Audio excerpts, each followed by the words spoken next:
ये पानी का जग है, अगर इसमें से नीचे 5 छेद कर दिया जाए तो आप ऊपर से कितना भी इसमें पानी डालिए, ये जग कभी भरेगा नहीं, हमेशा हमेशा खाली रहेगा।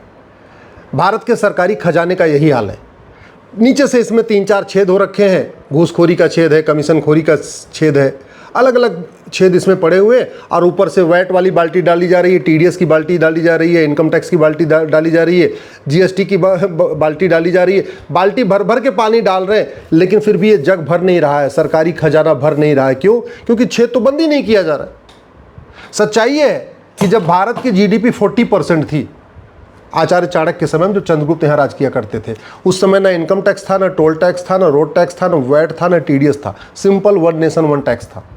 और आज भी दुनिया के कई देशों में इनकम टैक्स नहीं है, आप खुद भी गूगल कर लीजिएगा, दुनिया के कई देशों में इनकम टैक्स नहीं है, और वो हमसे ज़्यादा डेवलप्ड है, हमसे ज़्यादा विकसित है। हमने इनकम टैक्स का पूरा बर्डन डाल रखा है मिडिल क्लास के ऊपर, इसके बावजूद भी खजाना भर नहीं रहा है। क्यों? क्योंकि छेद नीचे से हमने बंद नहीं किए ना। 20% कोई भी टेंडर हो, कोई भी स्कीम हो, 20% कुर्ता पैजामा वाले ले जा रहे हैं, 20% उसमें पैंट शर्ट वाले ले जा रहे हैं, 40% हो गया। अब 20% ठेकेदार खुद ही रख लेता है, 60% हो गया। अब उसके बाद 20% वो लेबर और मिस्त्री और इंजीनियर पे बाकी खर्च हो जाता है, 80% हो गया। मटेरियल कितना पड़ता है? 20% का। सड़क बनाने में भी यही है, स्कूल बनाने में भी यही है, हॉस्पिटल बनाने में भी यही है, हर जगह आप यही देख लीजिए, लगभग जितने का टेंडर होता है उसका 20% मटेरियल लगता है, 20% लेबर के ऊपर खर्च होता है, 40%, बाकी 60% निकल जाता है। और इसीलिए बार बार वो सड़क भी टूटती रहेगी, पुल भी टूटता रहेगा, ये भी टूटता रहेगा, डैम भी टूटता रहेगा, बार बार फिर टेंडर होता रहेगा। तो जब बार बार टेंडर होता रहेगा तो खजाना खाली रहेगा। मेरा ये मानना है कि भारत में इनकम टैक्स को 100% ख़त्म किया जा सकता है, कोई ज़रूरत नहीं। टोल टैक्स 100% हटाया जा सकता है, रोड टैक्स 100% हटाया जा सकता है, वैट और टीडीएस हटाया जा सकता है, और जीएसटी भी हटाया जा सकता है। आप सोच रहे होंगे जब सारे टैक्स खत्म हो जाएंगे तो देश चलेगा कैसे? अच्छा देश चलेगा, अब से ज़्यादा बढ़िया देश चलेगा। देश कैसे चलेगा अब इसको समझ लीजिए पहले, दिक्कत होती कैसे। और केवल देश ही अच्छा नहीं चलेगा, मैं कह रहा हूँ भारत की 50% और समस्याएं भी खत्म हो जाएंगी। उदाहरण के लिए, घूसखोरी कैश में होती है, जमाखोरी कैश में होती है, मिलावटखोरी कैश में होती है, कालाबाजारी कैश में होती है, नशा तस्करी कैश में होती है, मानव तस्करी कैश में होती है, फिरौती कैश में होती है, अपहरण का कारोबार कैश में होता है, हथियारों का कारोबार कैश में होता है, इसके अलावा गौ तस्करी कैश में होती है, चोरी डकैती कैश में होती है, घटतौली नक्काली के कैश में होती है, जो फर्जी कागज़ बनते हैं, फर्जी आधार, फर्जी राशन कार्ड, फर्जी ड्राइविंग लाइसेंस, फर्जी बर्थ सर्टिफिकेट, फर्जी वोटर आईडी, सब कुछ किस में बनता है? कैश में बनता है। हवालाबाजी कैश में होती है, कबूतरबाजी कैश में होती है, लब जिहाद की फंडिंग कैश में हो रही है, ड्रग जिहाद की फंडिंग कैश में हो रही है, घुसपैठियों की फंडिंग कैश में हो रही है, मिशनियों की फंडिंग कैश में हो रही है, धर्मांतरण कराने वाले जिहादियों की फंडिंग कैश में हो रही है, और ऊपर से पूरा टैक्स का मकर जाल भी पड़ा है। उदाहरण मैंने आपको बता दिया, नीचे के छेद बंद नहीं हो रहे, ऊपर से बाल्टी, टैक्स की बाल्टी, रोड टैक्स की बाल्टी, वैट की बाल्टी, टीडीएस की बाल्टी, इनकम टैक्स की बाल्टी, जीएसटी की बाल्टी, बाल्टी भर भर के इसमें हम टैक्स डाल रहे हैं, लेकिन नीचे का होल तो बंद ही नहीं कर रहे। अलगाववाद की फंडिंग कैश में होती है, आतंकवाद की फंडिंग कैश में होती है, माओवाद की फंडिंग कैश में होती है, नक्सलवाद की फंडिंग कैश में होती है, थाने का भ्रष्टाचार कैश में है, तहसील का भ्रष्टाचार कैश में है, कोर्ट का भ्रष्टाचार कैश में। आपने देखा था दिल्ली में एक जज साहब के यहाँ नोटों की बोरी मिली थी, तो जज साहब के यहाँ भी जो पूरा चलता है कारोबार वो भी कैश में ही चलता है।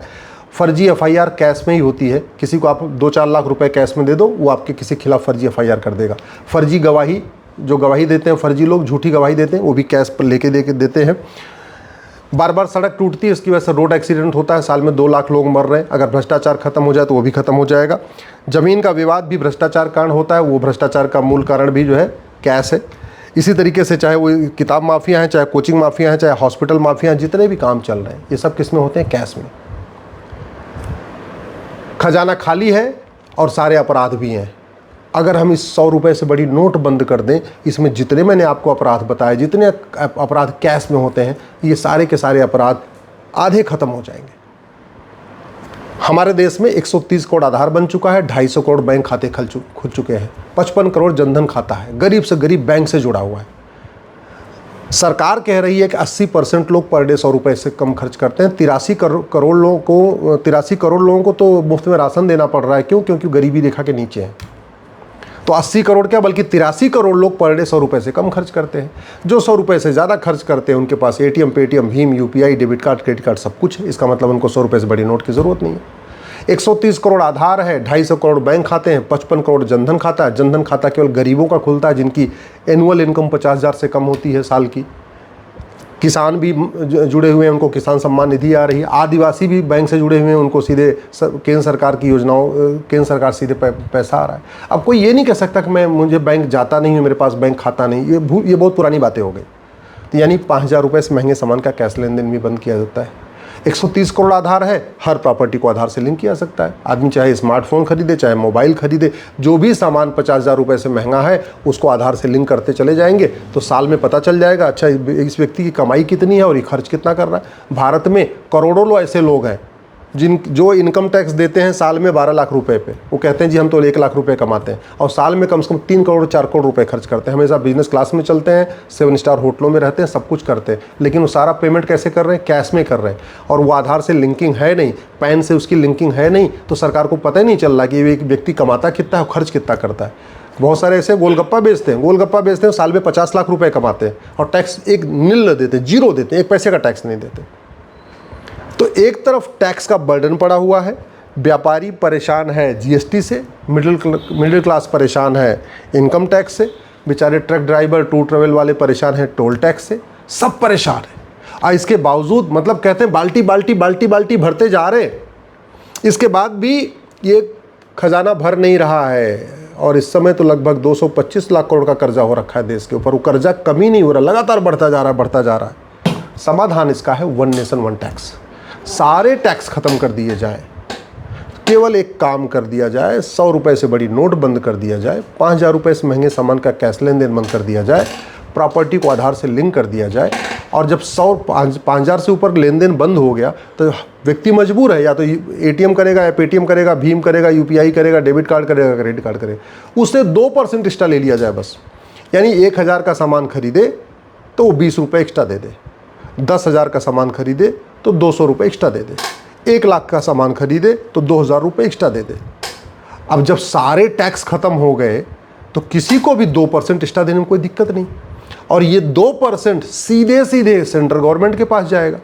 सरकार, सेंट्रल गवर्नमेंट चाहे 2% में से 1% अपने पास रख ले और जो 1% है उसमें से राज्यों को दे दे, लोकल बॉडीज़ को दे दे, जो नीचे की ग्राम पंचायतें होती हैं उन सबको भी दे दे। वो बंटवारा कर सकता है, 2% से आएगा। मैं गारंटी के साथ कहता हूँ ये खजाना भर जाएगा, सरकार का खजाना भर जाएगा। जो 225 लाख करोड़ का कर्जा है वो भी धीरे धीरे कम होना शुरू हो जाएगा और जनता को बड़ी राहत मिलेगी। न इनकम टैक्स का टेंशन, न टोल टैक्स का टेंशन, न रोड टैक्स का टेंशन, न वैट का टेंशन, न जीएसटी का टेंशन। सरकार की आय दुगनी हो जाएगी। हाँ, कुछ लोग बेरोजगार हो जाएंगे। इनकम टैक्स जो डिपार्टमेंट चल रहा है, स्वाभाविक सी बात है, उनको वीआरएस देकर उनसे नमस्ते करना पड़ेगा, छुट्टी करना पड़ेगा।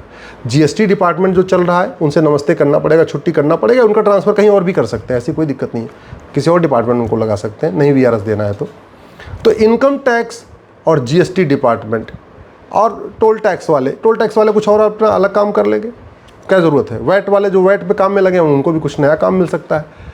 ये जो वैट डिपार्टमेंट है, ये टोल टैक्स डिपार्टमेंट है, ये रोड टैक्स, ये जीएसटी डिपार्टमेंट, इनकम टैक्स, ये डिपार्टमेंट नॉन प्रोडक्टिव डिपार्टमेंट है, कुछ नहीं कर रहे। केवल इसकी वजह से लोगों को टेंशन बढ़ रही है, सब लोग परेशान हैं, सब लोग फ्रस्ट्रेट हैं, खुशहाल नहीं है। और सरकार भी परेशान है, सरकार का भी खजाना नहीं बढ़ रहा है। खजाना क्यों नहीं बढ़ रहा है? लीकेज इतना ज़्यादा है। हर योजना में 20% कुर्ता पैजामा वाले ले रहे हैं, 20% जो है पैंट शर्ट वाले ले रहे हैं और 20% ठेकेदार खुद ही रख लेता है। 60% हर योजना में चला जा रहा है। ये लीकेज बंद हो जाए ना तो भारत में रामराज्य आ जाएगा। मैं गारंटी के साथ कहता हूँ 1 नेशन 1 टैक्स लागू हो जाए, ये सारे टैक्स खत्म हो जाए, केवल 2% बैंकिंग ट्रांजेक्शन टैक्स लग जाए, अपराध भी खत्म होगा, अलगाववाद भी खत्म होगा, जिहाद भी खत्म होगा, मजहबी उन्माद भी खत्म होगा, हथियारों का कारोबार भी रुकेगा, धर्मांतरण रुकेगा, घुसपैठ रुकेगी, चोरी लूट झपटमारी रुकेगी, ड्रग स्मगलिंग का कारोबार रुकेगा और सबसे बड़ी बात, आम जनता में खुशहाली आ जाएगी। और ये खुशहाली थी, भारत की जीडीपी 40% थी, उस समय इस तरीके का कोई टैक्स नहीं था जो आज टैक्स चल रहे हैं, उस समय सिंगल टैक्स चलता था। आज भी अगर वही 1 नेशन 1 टैक्स हो जाए, 2% बैंकिंग ट्रांजेक्शन टैक्स लग जाए, कमाई पे कोई टैक्स नहीं, केवल और केवल खर्च करने पे टैक्स। आज की डेट में क्या हो रहा है, पहले कमाने पे टैक्स दो, इनकम टैक्स, और फिर कुछ सामान खरीदो उस पर जीएसटी दो। सड़क पे जाओ, पहले गाड़ी खरीदो तो रोड टैक्स दो और सड़क पे निकलो तो फिर टोल टैक्स दो। इतनी दोहरी मार पड़ रही है आम जनता के ऊपर, और फिर भी सरकार का खजाना नहीं खाली हो रहा है। क्यों? क्योंकि लीकेज बहुत ज़्यादा है। इस वन नेशन वन टैक्स से लीकेज भी खत्म हो जाएगा, क्योंकि पैसे को कोई खाएगा नहीं। ये पूरा का पूरा अभी इसलिए चल रहा है क्योंकि लोग काला धन इकट्ठा कर रहे हैं, फार्म हाउस खरीद रहे हैं, कोठियाँ खरीद रहे हैं, लग्जरी लाइफ जी रहे हैं, सब कुछ इसलिए चल रहा है। क्यों? क्योंकि लीकेज हमने बंद नहीं किया, हमने सिस्टम को नहीं बदला। वन नेशन वन टैक्स से भारत विश्वगुरु बनेगा, वन नेशन वन टैक्स से भारत में सतयुग आएगा, वन नेशन वन टैक्स से भारत में रामराज्य आएगा, भ्रष्टाचार अपराध खत्म होगा।